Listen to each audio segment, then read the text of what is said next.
So we have a BBNW road trip. Yep. The Babble Buddies Northwest Podcast loves going on the road. North Bend is a city in King County, Washington, on the outskirts of the Seattle metropolitan area, and the population as of the 2020 census was 7,461.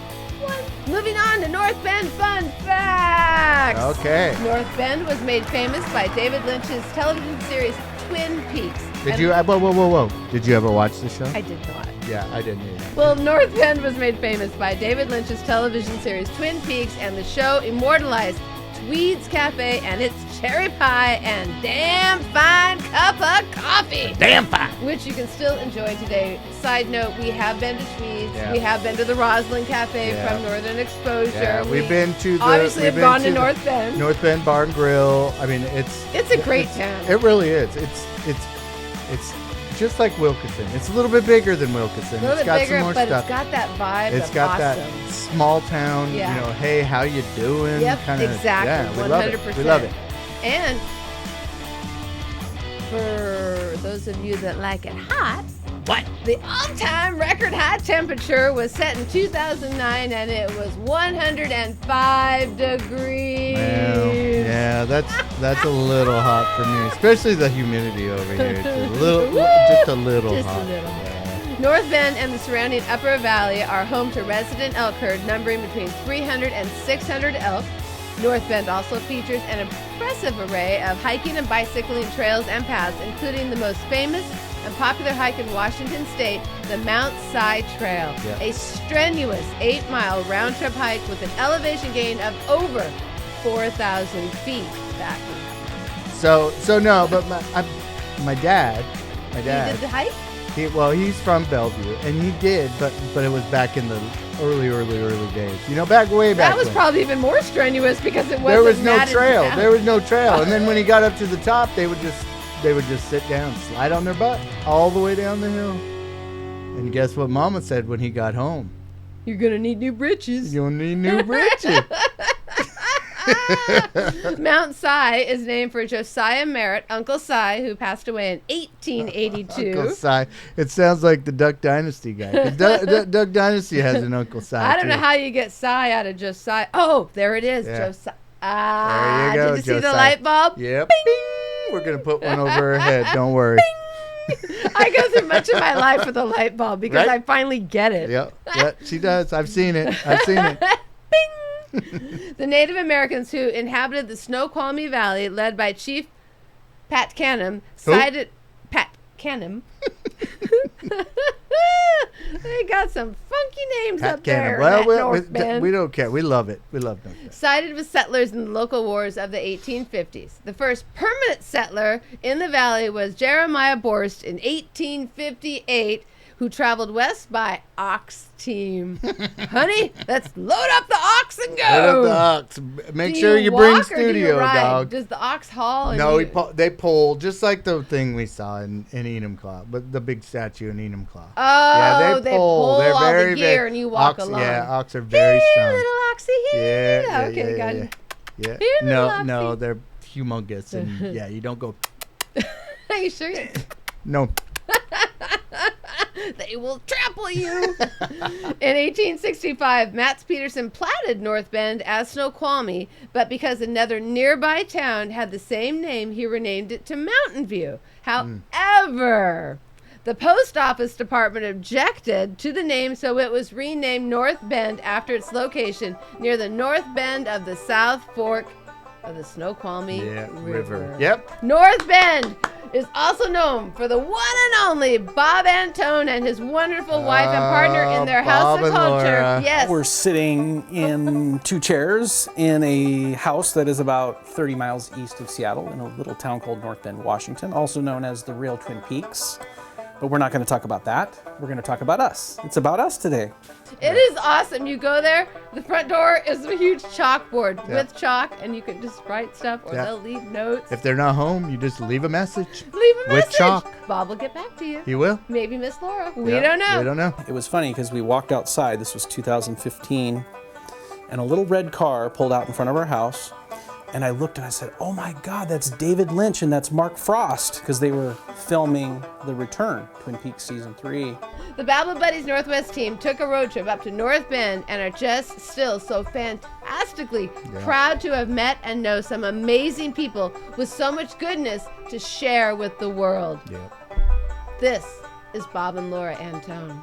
This is my grandparents' house. My great-grandmother passed away here in 1950, and both of my grandparents also passed away here. Lots of history. I grew up visiting my grandparents almost every day until I was about 12 years old. And my grandpa sat in this corner, and I learned about oral histories of the area. He hopped trains. He was a hobo. He arrived in Snoqualmie in the 1920s, and he worked in the woods. He worked on the railroad. He also worked at the mill, Snoqualmie Falls Lumber Company. My grandmother was a nurse. She graduated in about 1930, and she came out to Seattle, and she met my grandfather in Snoqualmie in 1932. So lots of memories in this wonderful house. We keep it alive. It's kind of a house of culture. I teach music lessons Monday through Friday. I teach various instruments, violin, piano, guitar. I even have banjo students. And so we try to keep it open and almost like you're like you're visiting your aunt and uncle or your grandparents. And people come in, the whole family comes in there. Everybody's welcome. Everybody just hangs out, and it's just a lot of fun. Well, and in this house of culture, you have all the music and the instruments that you do, and you teach your wood carving here as well? I have a few wood carving students, and so that's a very rare art form. Actually, there's not very many wood carvers left in this neighborhood.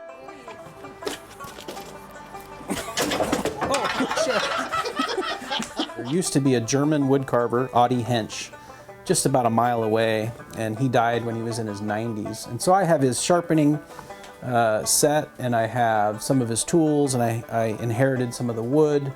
And so we keep those memories alive and keep that tradition alive.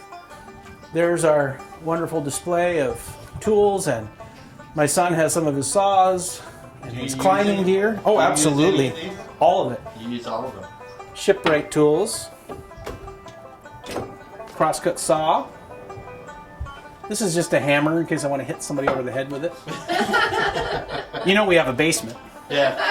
But yeah, we teach wood carving here, and like I said, most people, they're into 3D printers right now, which is great, it's fine, but hands-on whittling with a knife, using axes, using hand tools, that's not as common. Do they have specific safety gear that they wear sometimes? Like the big... Probably. Oh, probably. Probably, Okay. probably. But we're in North Bend, so... Yeah, we don't really care. Yeah, here you go. Is this all I'm supposed to... Yeah, just take the material off there, young lady. Am I supposed to be directing it at any point? What am I doing? Am I going in and pulling or pushing or... Just go with it. Just go with it, man. He's just going to let me keep trying to come up with words. I'm using my words, Bob. You remember that tea that we served earlier? I spiked it. It's all coming out now. Yeah. There's Bigfoot. And it's definitely something that is the local heritage, because timber and wood, we live in a timber community. Silly question time. Yeah. This color, and then like a hardcore clear coat to protect it from the Pacific Northwest elements, or... I might take a blowtorch and we might just burn the whole thing, scorch it, and then tongue oil over that. Just natural oil. Party at Bob's! Yeah. I'll bring the marshmallows! What was a logging community, and the mill, Weyerhaeuser Mill, Snoqualmie Falls Lumber Company, was the main employer. And so everything around here was in service to loggers and people who worked in the timber industry and wood product. So wood product is like number one. I mean, it's part of our heritage. And so my grandfather was a lumber grader at Weyerhaeuser Mill, which was then called Snoqualmie Falls Lumber Company. Now, if you go up to the site in Snoqualmie, it's Dirtfish Rally. It's not the same as it used to be. There's a shell of the original plywood mill. There's still a stack there visible, but the history is gone. It's considered a ghost town. Snoqualmie Falls is considered a ghost town, which is awesome. So my dad was born in a ghost town.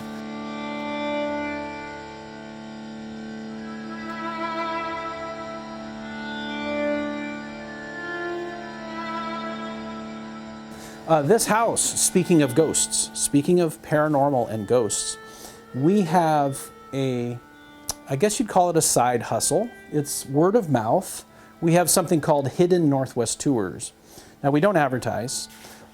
It's just for fun, but people know that this location is a home base for private guided tours, whether that be Bigfoot tours. We take people out in the woods to locations where folks have experienced Sasquatch or Bigfoot, and we also go to haunted and cursed locations, and we get contacted all the time.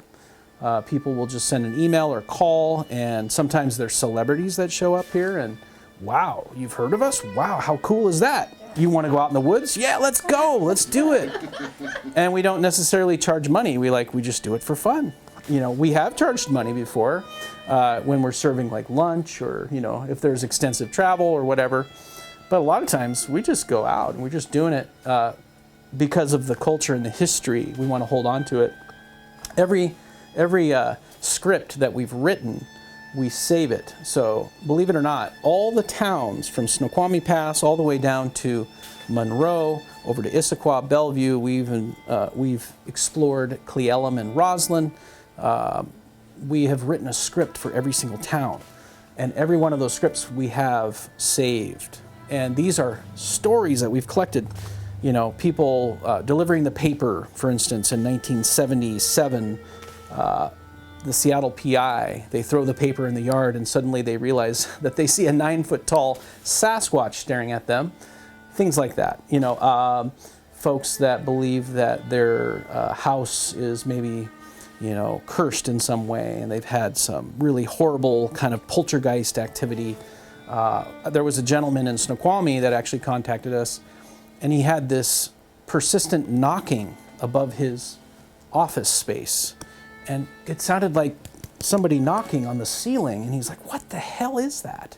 And it disturbed him and his wife so much that he finally reached out to Laura and I, and he explained that he went up in the attic and he was looking at the very spot where he kept hearing this knocking.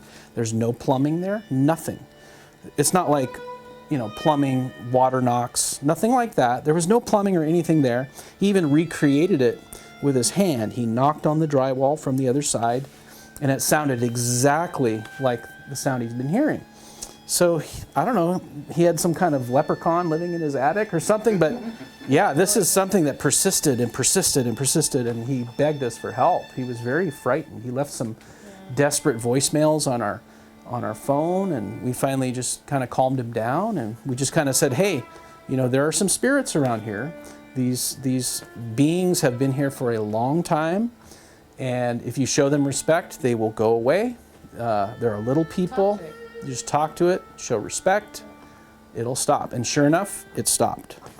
I understand that you are big on Bigfoot and the Bigfoot community. We've had someone contact us in the last 10 years who wanted me to go out with him and no questions asked, shoot, and he said he had an arsenal. He had an arsenal ready to go. To shoot a Sasquatch. He wanted to hunt Sasquatch? So No, that's illegal in Skamania County, I believe. Right. Yeah, so he reached out, he called him on the phone, and he wouldn't tell me what he wanted to talk to Bob about it, and I kept on saying, well, can I at least get your name? He says, no, I just need to talk to him, please. I got him from outside. He was working on the project, and yeah, he asked him, no questions asked, wants to be able to go out, he wanted to be able to prove that Sasquatch was real, load him up in the back of the truck and, display him. so the whole world, and he said, well, he can't do that. I said, I'm not going to shoot a Bigfoot. I refuse. I refuse. No. I'm not going to shoot a That's not Bigfoot. right. Yeah, he's big around the middle and he's broad across the run, going 90 miles an hour, taking 40-footed jump. Never been caught, ran up a tree. Some folks say he looks a lot like me. But we get people knocking on our door, looking for information about Bigfoot, and we've had lots of people again contact us word of mouth, and I think it's interesting and it's fun. It's very enjoyable. We love meeting people from all over the place. But yeah, we're a location that is understood as a place for Bigfoot research. We collect stories. We're not scientists, but hey, we collect stories and oral histories. We have them documented. And you could call them folk tales. I wasn't there, you weren't there, but it's a story. It's worth something. You got to write it down. Now, there are stories of rangers spotting what looks like campfires over on Wizard Island. And they're like, oh, God, we got to go over there and tell those campers they're not allowed to be there. Oh, my God. We had the Bigfoot Field Research Organization here a few weekends ago. There was a man named Robert Parker. He's a senior researcher. He'd been working with John Green from British Columbia. He started in the late 1960s. He had a sighting on top of Mount Si of Sasquatch. It was him and 4 of his friends, and they were riding dirt bikes, up the old logging road to the top of Mount Si. And they had this encounter, and they saw Bigfoot, or they saw a Sasquatch directly in front of them, and everybody clearly could make out the face and the shoulders and the conical head, and it frightened them. And so from then on, he contacted a few other folks, and he got involved in BFRO. And for 45 years, Robert Parker has been writing down these stories. And if you go to the website, you can look at Maple Valley, for instance, or Enumclaw. You can look up specific locations. They will have them by date, the oldest to the most recent sighting, and as much scientific knowledge as they can provide. And Robert Parker is often the reporter. So he came here and sat in the chair here about 2 weeks ago, and we talked Sasquatch, and we shared some encounters of our own, and that was very interesting. So. Hey, and I'm Bob Antone. Go ahead and clap. Yeah!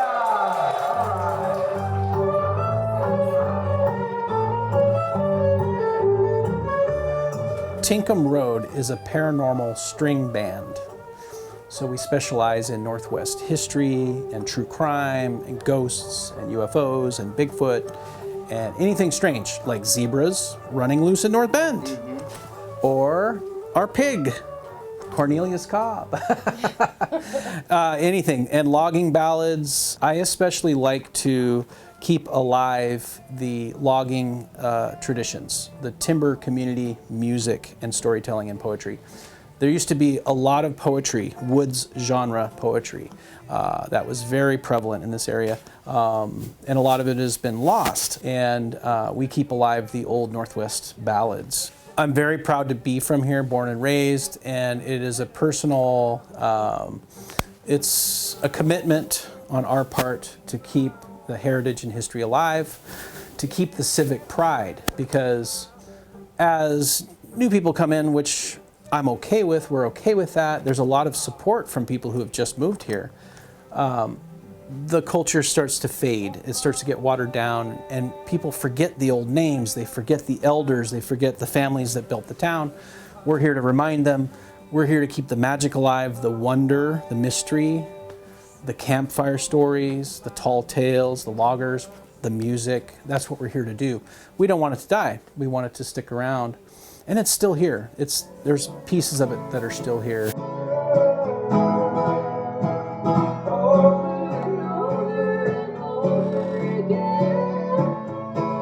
We make a living off of music education. The paranormal and the storytelling and all of that is our passion. I tell stories because I love to tell stories, and that's what my grandparents did too. So it's very natural for me. My father, my uncles, my aunts, everybody was telling stories. It was before the internet. People weren't on their phones, staring at their phones. We would just tell stories around the campfire or in the living room, just like we are right now. it's wonderful. It's a beautiful, healing thing to do. It's very wonderful. And to get children into it, the next generation, get them away from their screens and get their imagination buzzing. Such an incredible visit. Man, Fine they- folks and a yeah. cute little pig, Cornelius Cobb. Well, and if you haven't seen our world premiere of the Cornelius Cobb, Corn Cob, his music video, check it out. It's so cute. And we met Cornelius. We love him. We love Bob. We love Laura.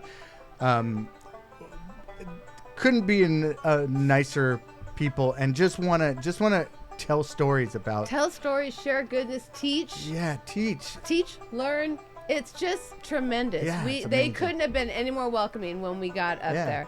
And the for history, and for someone that you just kind of pull in their driveway and just like, hey, how's it going? They were just like, come on in, come let's do on this." in. Like, when do we get to meet the pig? Let's talk first. So the amount of history and knowledge that they have to share is incredibly awesome, and we highly suggest you learn more about Bob Antone and his wonderful wife, Laura.